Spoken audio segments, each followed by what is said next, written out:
Hello friends, आपके साथ मैं अपने दूसरे लेक्चर जो अपना सर्वे का जो सीरीज चल रहा है उसका लेके आया हूँ। और अपन अब उसका दूसरा क्वेश्चन करेंगे जो अपना फर्स्ट चैप्टर चल रहा है उसी का। ये क्वेश्चन है, the fundamental principle of surveying is to work from दी।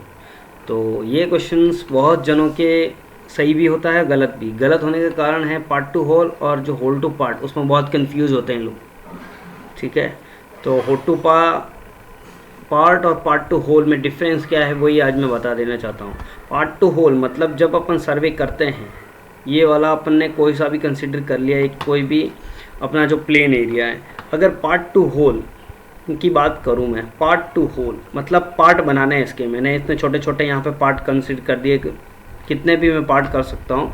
और फिर मैं इसका पूरा सर्वे करूँगा, इसका पूरा सर्वे करूँगा, इसका पूरा सर्वे करूँगा और इसका करूँगा। मतलब नंबर 1, ये मेरा दूसरा, ये मेरा तीसरा और ये चौथा। ठीक है, अगर मैं इतने सारे करूँगा और इसमें अगर कुछ एरर हो जाता है, मान लो एरर हो जाता है, तो इसमें अलग से एरर हो गया, इसमें एरर हो गया, इसमें एरर हो गया, इसमें एरर हो गया। मतलब अब सर्वे करने के बाद अपन को जब पता चलेगा, अपन जब कैलकुलेशन करेंगे तब पता चलेगा कि अब अपने कौन से पार्ट में कहाँ गलती की है, अपन को पता ही नहीं चल पाएगा। मतलब जो अपना एरर है वो लोकलाइज भी नहीं होगा और प्रिवेंट भी नहीं होगा। मतलब एरर बहुत ज़्यादा होगी इस चीज़ में, इसीलिए इसको अपन अवॉइड करते हैं। और होल टू पार्ट मतलब पूरे को, इसको एक पार्ट कंसिडर करके, इस सर्वे एरिया को पूरा एक कंसिडर करके फिर होल टू पूरे एक पार्ट का सर्वे कर लिया जाता है, उसी को बोलते हैं होल टू पार्ट। ये अपना सही है। और एक और इसमें प्रिंसिपल होता है, locate the point by at least 2 measurement. उससे पहले मैं आपको इसको ये बता दूं कि जो होल टू पार्ट अपन सर्वे में इसलिए यूज़ करते हैं क्योंकि इसमें ये करता क्या है, लोकलाइज। आप ये एक चीज़ लिख लेना कि लोकलाइज द एरर। क्या करता है? Localise the error and prevent accumulation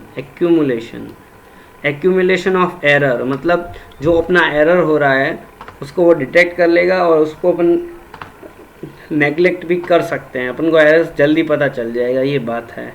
और एक और होता है, 2 प्रिंसिपल्स है इसके, जो मेन जो फंडामेंटल प्रिंसिपल है ये है locate the point by at least 2 measurement. मतलब अपने पास अगर कोई 2 मेजरमेंट्स है तो अपन उसका तीसरा पॉइंट आसानी से निकाल सकते हैं। जैसे कि मेरे पास एक ए और बी, एक मेजरमेंट तो ये है, ठीक है, और एक मेरे पास मेजरमेंट है बी और सी।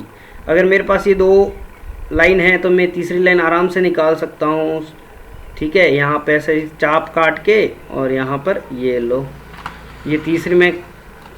ठीक है, तो बाय मेजरिंग ए बी और बी सी, मतलब जो 2 पॉइंट है मेरे पास ऑलरेडी थे और तीसरा पॉइंट मैंने निकाल दिया। ऐसे कैसे एक और चीज़ कर सकते हैं कि मेरे पास ये है ए बी है, और अगर यहाँ पे मेरे पास एंगल भी होता थीटा तो भी मैं ये वाला निकाल सकता हूँ। कितना थीटा है तो मैं ये निकाल देता, ये निकाल देता तो ये वापस निकल जाता। मतलब अगर मेरे पास एक एंगल और एक साइड है गिवन तो भी मैं, मतलब 2 मेजरमेंट, एक एंगल हो गया, एक आपका डिस्टेंस हो गया, दोनों मेज़र करके आपने तीसरा पॉइंट निकाल दिया। मतलब मेरा यही है कि सर्वेइंग का मतलब ही यही होता है कि आपको जो एलिवेशन है, एलिवेशन का मतलब सिर्फ ऊपर वाला पार्ट नहीं होता, नीचे वाला भी होता है। ठीक है, तो जो सर्विंग में जो पॉइंट है अपन करते क्या है, एस्टेब्लिश करते हैं पॉइंट को, और वही पॉइंट निकालने के लिए अपन को ये 2 मेजरमेंट कम से कम पता होना चाहिए। या अपने पास 2 एंगल है, मान लो मेरे पास कोई 2 एंगल थे, एक ये एंगल था और एक ये एंगल था। ठीक है, ये वाला एंगल और ये वाला एंगल थीटा 1 मान लो इसको, और इसको मान लो थीटा 2। ठीक है, तो इस 2 एंगल से मैं ये इसको आगे बढ़ाऊंगा, जब थीटा आएगा तो ये मेरा तीसरा पॉइंट इसमें भी आ जाएगा। ठीक है, एक और इसमें होता है कि मेरे पास एक साइड थी, इस पर मैंने पूरा परपेंडिकुलर, ये 2 मेजरमेंट थे मेरे पास, तो मेरे को पता है ये पूरा होगा, ये लगभग, तो इससे ये निकाल दूंगा। और ये मतलब साइड ए डी, ये आप मान लो ए है और ये आपका डी है, ये आपका बी है, ये ए है, ये आपका डी है, ये आपका बी है, मतलब दो साइड अगर ए और ए डी और बी डी अगर आपको पता है, ठीक है, तो उसके सेंटर से एक लंब डाल दो, ठीक है, परपेंडिकुलर डाल दो, हिंदी में लंब बोलते हैं उसको, ये डाल दो आप, तो आपको ये वाला इससे ये पता चल जाएगा। फिर इस यहाँ से आगे बढ़ाने के बाद यहाँ से कोई भी सा भी एंगल से बढ़ाने के बाद जो 2 पॉइंट में मिले वो आपका तीसरा पॉइंट लोकेट हो जाएगा उससे, ठीक है। तो यही था मेन जो फंडामेंटल्स ऑफ प्रिंसिपल है ये। अब अपन बात करेंगे तीसरे क्वेश्चंस की। मुझे लगता है ये वाला हो जाना चाहिए, बहुत इंपॉर्टेंट क्वेश्चंस है और हर एग्जाम में लगभग पूछा ही जाता है।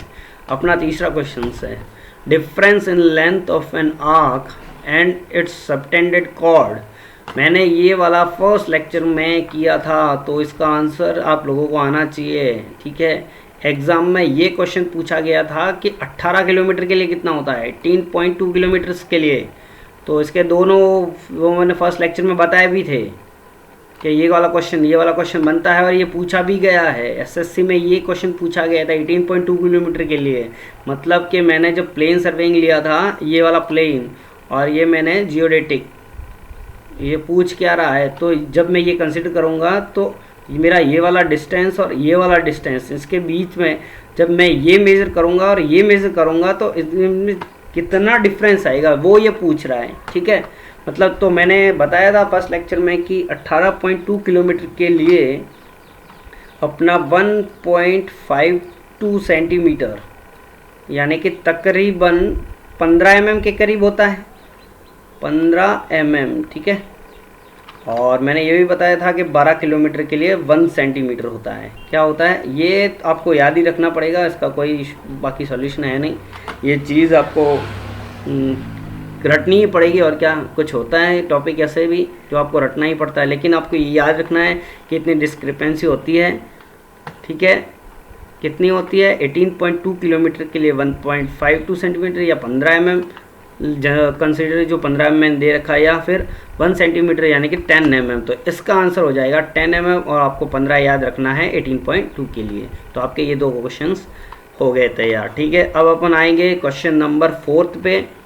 क्वेश्चन नंबर 4 है अपना for large water bodies which type of survey is use. मैंने फर्स्ट लेक्चर में भी आपको ये क्वेश्चन बताया था और ये क्वेश्चन पूछा भी गया है एसएससी में। एसएससी में ये क्वेश्चन पूछा गया था, जो इसका आंसर है वो क्वेश्चन उल्टा पूछा था। मैंने इसको उल्टा करके पूछा है आपसे कि कौन सा है, आपको दोनों से याद होने चाहिए कि लार्ज वाटर बॉडी। जो मैंने आपको एक चीज़ बताई थी कि वाटर मतलब हाइड्रो का मतलब होता है वाटर, हाइड्रो जल के अंदर जल, हाइड्रो। तो आपका आंसर इसमें देखना चाहिए कि आपको देख के ही पता चल जाएगा, हाइड्रोग्राफिकल सर्वे आएगा। मतलब जो भी लार्ज वाटर बॉडीज़ है, आपका सी समुद्र हो गया, आपका लेक हो गया, ये लार्ज वाटर बॉडीज़ है, उनका जो सर्वे करते हैं उनको हाइड्रोग्राफिक सर्वेइंग बोलते हैं। इसका एक और नाम है, उसको बोलते हैं, इसका एक और नाम है, उसको बोलते हैं बैथोमेट्रिकल, आप लिख लेना, बैथोमेट्रिकल सर्वे, ठीक है। ये भी नाम पूछा गया है वैसे। अब मैंने ये 3 और नाम डाले हैं आपको उसके बारे में जानकारी देने के लिए, ठीक है। ऑप्शन में कुछ और भी थे जो मैं पिछले लेक्चर में शायद आपको बता भी चुका हूँ। ये मैंने 3 लेक्चर सर्वे टाइप्स नहीं बताए थे, इसलिए मैंने इसमें ये वाला ऐड किया है। तो एस्ट्रोनॉमिकल सर्वे, नाम ही पता चल रहा है कि एस्ट्रोनॉमिकल सर्वे। तो एस्ट्रोनॉमिकल सर्वे जो सन और जो अपना स्टार है उसके लिए करते हैं, उनके लॉन्गिट्यूड, लैटिट्यूड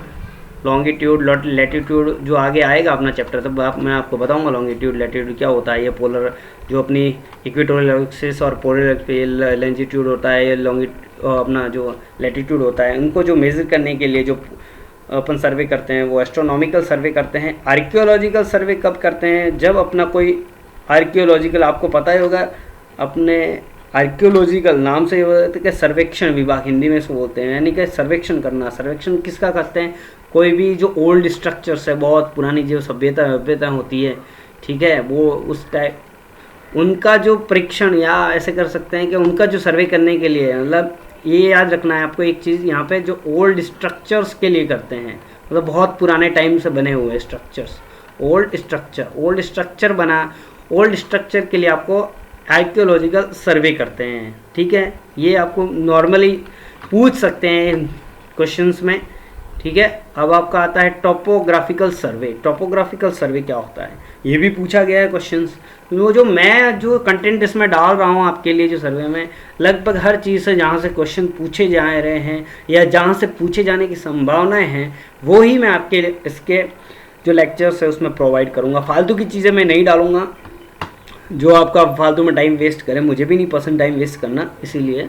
तो टोपोग्राफिकल सर्वे क्या होता है? टोपोग्राफिकल सर्वे होता है जो अपने इस पृथ्वी या अर्थ के ऊपर जितने भी मैन मेड स्ट्रक्चर है, कौन सा स्ट्रक्चर? मैन मेड स्ट्रक्चर, मतलब ये हो गया जो हम लोगों ने, मनुष्य ने खुद बनाए, man made structures. Man made structures, man made structure के लिए काम आता है आपका हाइड्रोग्राफिकल सर्वे, ठीक है। और नेचुरल भी कुछ बने हुए हैं, and natural structures, man made structure और नेचुरल, जैसे कि हिल्स हो गया, ये लिख लेना आप, नेचुरल स्ट्रक्चर, ठीक है, NATURE, नेचुरल स्ट्रक्चर, ठीक है। नेचुरल स्ट्रक्चर और मैन मेड स्ट्रक्चर के लिए काम आता है, ठीक है। मतलब और एग्जांपल्स जैसे हो गया हिल्स, आपकी कोई पहाड़ी है या पहाड़ है, बिल्डिंग आपने बनाया है जो मैन मेड स्ट्रक्चर है, उनका जो भी सर्वे करते हैं अपन, वो करते हैं टोपोग्राफिकल सर्वे, ठीक है। अब एक चीज़ और इसमें पूछी जाती है, वो है स्केल्स। स्केल्स का स्केल कितना होता है? स्केल्स चैप्टर पे बहुत सारे क्वेश्चंस बनते हैं, और जो भी आपका वर्नियर स्केल आएगा, डायरेक्ट वर्नियर, इनडायरेक्ट रेट्रो, जो उसको रेट्रोगेट भी बोलते हैं, डबल एक्सटेंडेड टाइप, ठीक है, ये आगे आएगा, मैं आपको सब बताऊंगा। लेकिन अभी अपन जो पढ़ रहे हैं उसी पे भी कंसिडर करेंगे। स्केल का पूछे तो जो टोपोग्राफिकल सर्वे का स्केल है जो मैं आपको बता रहा हूँ, आपको सिर्फ यही याद रखना है, ज़्यादातर यही पूछा जाता है, और इंजीनियरिंग के सर्वे भी पूछते हैं। एक और सर्वे होता है, वो भी मैं आपको बता दूंगा। टोपोग्राफिकल का जो स्केल होता है, वो स्केल में वैसे मैं बताऊंगा, लेकिन यहाँ पे भी बता देता हूँ कि 1/25,000 टू 1/10 लाख तक होता है। कितना होता है? 10 लाख, ठीक है। 1/25,000 टू 1/10 लाख तक होता है टोपोग्राफिकल सर्वे का। अब इसमें एक जो सर्वे टाइप है वो बच गया है, वो इंजीनियरिंग सर्वे। इंजीनियरिंग सर्वे सबको पता है किस लिए करते हैं, इंजीनियरिंग स्ट्रक्चर्स के लिए। जैसे कि ब्रिज हो गया, अपन हाईवे बनाते हैं, उनके लिए जो पहले जो जितना भी सर्वे करके जो आसपास का जो डेटा होता है वो कंसिडर करते हैं और ये बनाते हैं, ठीक है। उसी लिए अपन इसको करते हैं। उसका भी जो स्केल्स है वो मैं आपको बता दूंगा, ठीक है।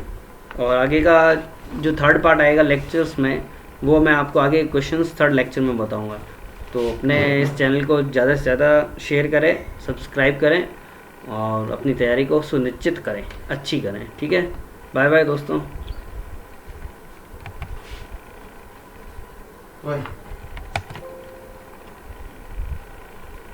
आलू पूरी देर होगी खाने की।